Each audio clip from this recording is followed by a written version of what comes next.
Hey, y'all, imagine this. You're handed the keys to your family's 20-acre slice of heaven, a quiet little farm tucked away in the rolling hills of Willow Creek, Tennessee, where the air smells like pine and the sunsets paint the sky like something out of a painting. Sounds like a dream, right? Well, for Jack Harper, a 40-year-old woodworker with a knack for turning timber into art, that dream turned into a nightmare faster than you can say, nosy neighbor. See, Jack's biggest fight wasn't with the land or the weather, it was with his neighbor, Linda Grayson, a woman whose sweet smile had a vendetta that'd make your blood boil. Jack's farm wasn't just dirt and trees, it was his family's legacy, passed down from his granddad, who built the old barn with his bare hands, to his dad, who taught Jack how to carve a chair so sturdy it'd outlast a Tennessee tornado. The place had soul, you know?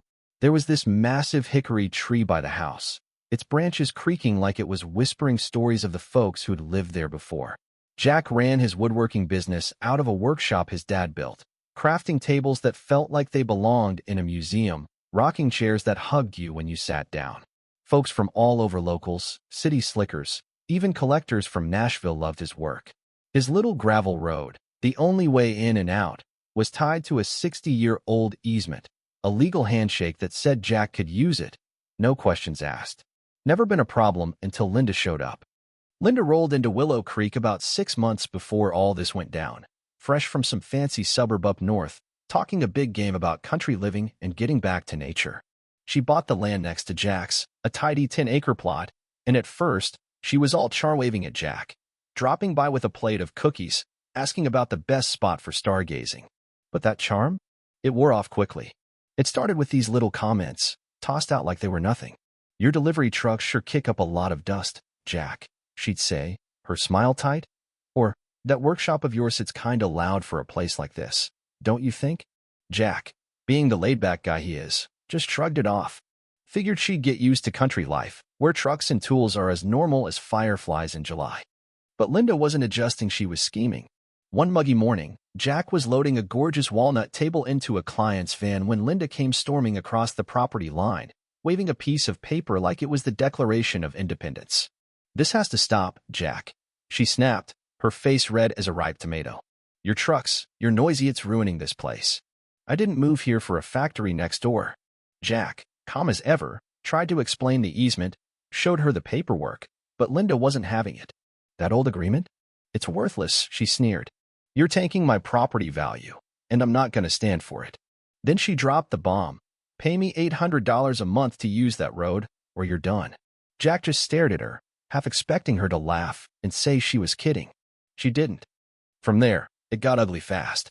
Linda started flooding the county office with complaints, claiming Jack's business was a one-man environmental disaster, tearing up the road, scaring off wildlife, you name it.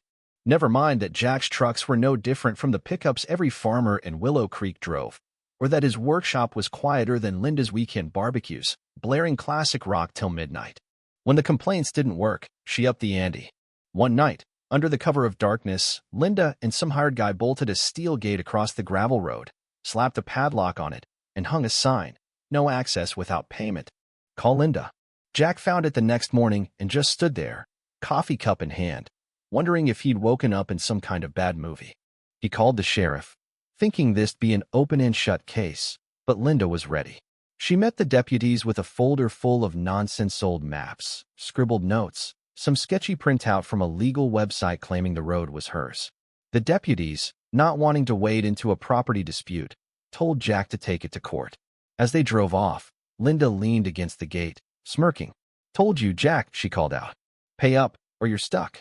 Jack's blood was boiling, but he wasn't about to let her win. He snapped photos of the gate, the lock, the sign, and called his lawyer, Sarah Bennett, a no-nonsense woman who'd seen her share of small-town drama. "This isn't just about a road," Sarah said, her voice grim. "She's trying to choke you out." While Sarah filed for an emergency injunction, Jack was stuck. Deliveries couldn't get through, clients were canceling orders, and Linda? She was loving every second of it, sipping iced tea in a lawn chair by the gate, waving like she was in a parade. But Jack wasn't just sitting there, he was documenting everything, every snide comment, every time Linda accidentally dropped a pile of rocks on the road. And Linda? She kept digging her own grave. She put up cameras, supposedly for security, but really to frame Jack. editing clips to make it look like his trucks were speeding or swerving. She sent those videos to the county, playing the victim, but Jack and Sarah were building a case that'd blow her story to pieces. The courtroom showdown was something else. Picture this: a packed room, locals whispering, Linda strutting in like she owned the place, clutching her folder of fake documents. She took the stand, spinning a tale about how Jack's business was destroying the soul of Willow Creek. Sarah, cool as a cucumber, tore it apart. She showed the easement, clear as day, then played videos of Linda dragging branches onto the road, scattering rocks, even keying Jack's mailbox for good measure. The crowd gasped when Sarah dropped the kicker. Linda's cameras caught her staging the whole thing. The judge wasn't impressed. "Ms. Grayson," he said, his voice like gravel, "your actions are malicious, plain and simple." He ordered the gate removed, slapped Linda with a restraining order, and referred her case to the DA for fraud. Linda's smirk was gone, replaced by a look of pure panic. For a minute, it felt like the storm had passed. The gate came down, the road was clear, and Jack's business started picking up. But Linda wasn't done up by a long shot. Late one night, Jack's security cameras caught her sneaking onto his property, a gaskin in hand. She doused his tool shed and lit a match. By the time Jack woke up, the shed was gone, years of tools and materials reduced to ash. But those cameras? They caught everything: Linda's face, her gloves, the whole arson show. The sheriff had her in cuffs by sunrise, charged with arson, trespassing, and violating the restraining order. As they dug deeper, they found out Linda wasn't just a bad neighbor, she was a serial schemer, pulling the same stunt in 3 other counties, bullying landowners into selling cheap or paying her off. This time, she'd picked the wrong guy. The final trial was a reckoning. Linda faced a laundry list of charges: arson, fraud, conspiracy, you name it. Witnesses from her past came forward, spilling stories of vandalism and intimidation. The jury didn't blink.